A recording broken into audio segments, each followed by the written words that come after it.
10-10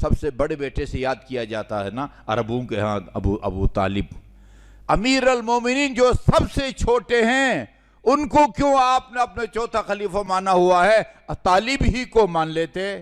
جی 4 ہیں تو باقیوں کا نام نہیں لیا جاتا. فاطمہ سیدۃ نساء العالمین. خون کھولتا ہے خدا را، بہت مشکل ہوتا ہے اپنی جذبات کو کنٹرول میں رکھنا جب ایسے خبیث النفس انسان کی گفتگو کو بندہ جو ہے وہ سنتا ہے. کہتے مجھے غصہ آتا ہے.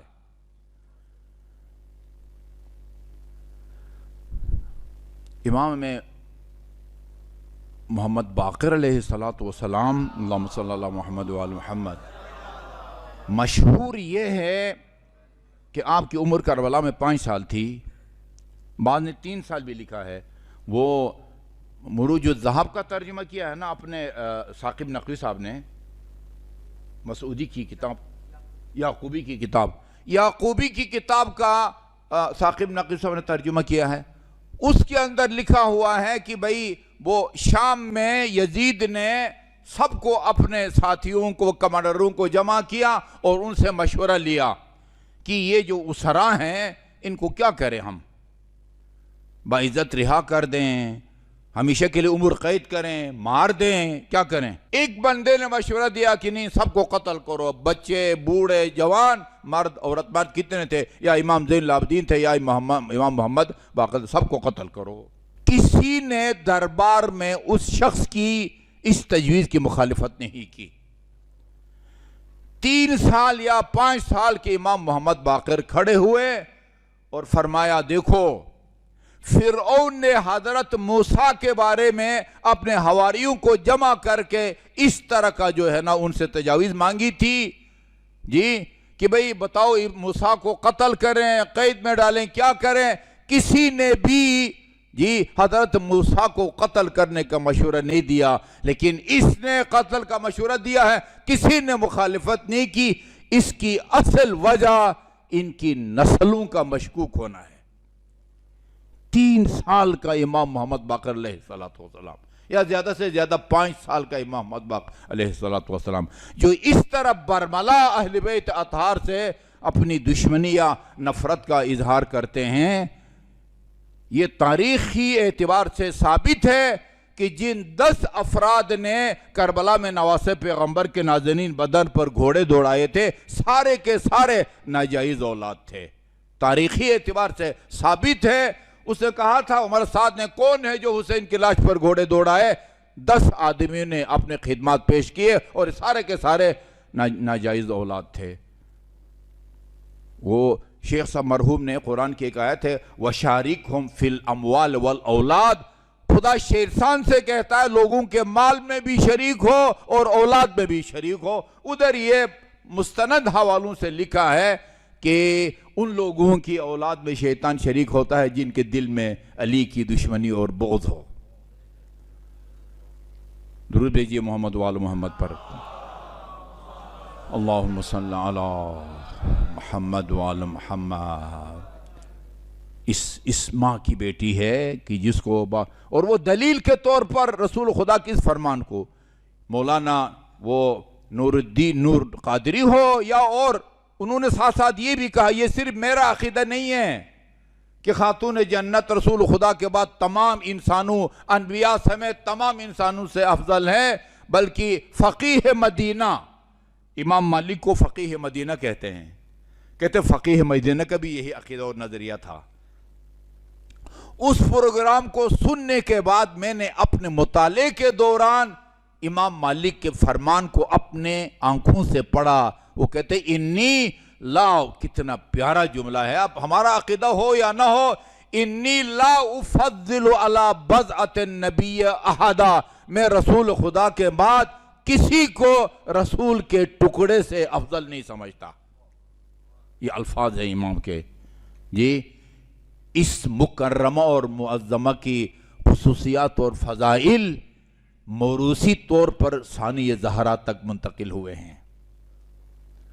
اور باپ وہ تو ہم تمام شیعوں کا بالاتفاق اور ایک قابل ذکر اہل سنت علماء کرام ان کا بھی یہی عقیدہ ہے کہ امیر المومنین رسول خدا کے بعد سب سے افضل تھے. میں ایک پروگرام سن رہا تھا باہر، پتہ نہیں یو کے یا امریکہ کا کوئی پروگرام تھا بہت بڑا، تو اس میں ایک صاحب آئے اور سٹیج پہ اور کہا کہ اس مسئلے میں کہ رسول خدا کے بعد سب سے افضل کون ہیں، اہل سنت میں چند اقوال ہیں. بڑی توجہ سے سنیے گا، چند اقوال ہیں، 4-5 قول نقل کیے اس نے خود اہل سنت میں. شیعوں کی بات نہیں ہے، خود اہل سنت میں وہ علماء کرام جو امیر المومنین کو سب سے افضل سمجھتے ہیں رسول خدا کے بعد، وہ تفضیلی کہلاتے ہیں. تفضیلی اقوال نقل کیے. ایک قول یہ ہے کہ رسول خدا کے بعد سب سے افضل حضرت ابوبکر ہیں، پھر حضرت عمر ہیں، پھر حضرت عثمان ہیں، پھر حضرت علی ہے. ایک قول یہ ہے. دوسرا قول یہ ہے کہ سب سے افضل حضرت ابوبکر ہے، پھر وہ حضرت عمر ہیں، پھر علی ہیں، پھر عثمان ہیں. اور ایک قول یہ ہے کہ سب سے پہلے حضرت ابوبکر ہیں، پھر حضرت عمر ہیں، پھر عثمان ہیں، باقی سب لوگ اور علی برابر ہیں. ایسے بھی انصاف بھی ہیں، دل کے اندھے جو علی کو باقی انسانوں کے برابر سمجھتے ہیں، یعنی خلیفہ مانتے ہیں چوتھے نمبر پر، لیکن فضیلت میں چوتھے نمبر پر بھی علی کو ماننے کے لیے تیار نہیں ہیں. اور ایک آخری قول نقل کیا، ایک قول یہ بھی ہے اہل سنت میں کہ سب سے افضل علی علیہ السلام ہے.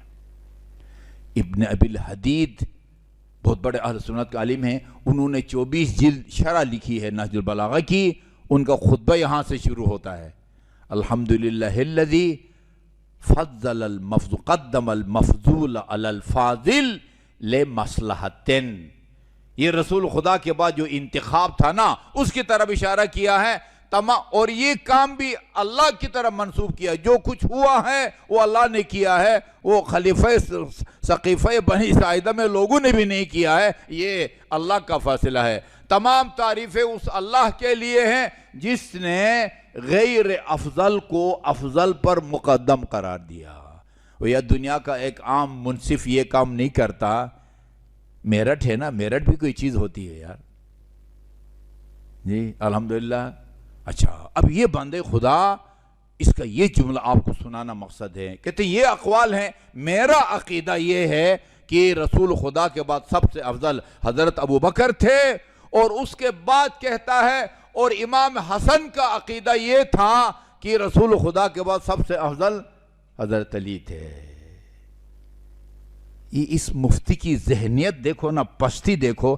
یہ امام حسن مجتبی جوانان جنت کے سردار کے مقابلے میں اپنی حیثیت کا قائل ہے. وہ جوانان جنت کا سردار ہے، وہ تجھے تو خدا جہنم کا چوڑے بھی نہ بنائے. وہ سمجھتا ہے کہ وہ مجھ جیسا مفتی تھے امام حسن مجتبی علیہ السلام. الحسن والحسین امامان ان قاما او قعدا، یہ رسول خدا کا فرمان ہے. یہ دونوں شہزادے قیام کرے تو بھی امام ہے، گوشہ نشینی اختیار کرے تو بھی امام ہے. جناب اللہم انی احبہما فاحب من احبہما، خدایا تو گواہ رہنا میں حسن اور حسین سے محبت کرتا ہوں، اور جو حسن اور حسین سے محبت کرے خدایا تو بھی اس سے محبت کر. اس حسن کے مقابلے میں اپنا نظریہ پیش کرتا ہے. جس طرح دو مجتہد وہ ایک دوسرے کے مقابلے میں اپنا ایک نظریہ ہوتا ہے اور اپنا ایک وہ فتویٰ ہوتا ہے جی. لیکن اللہ نے امیر المومنین کو اپنے کلام پاک میں نفس رسول کہا ہے، نفس رسول.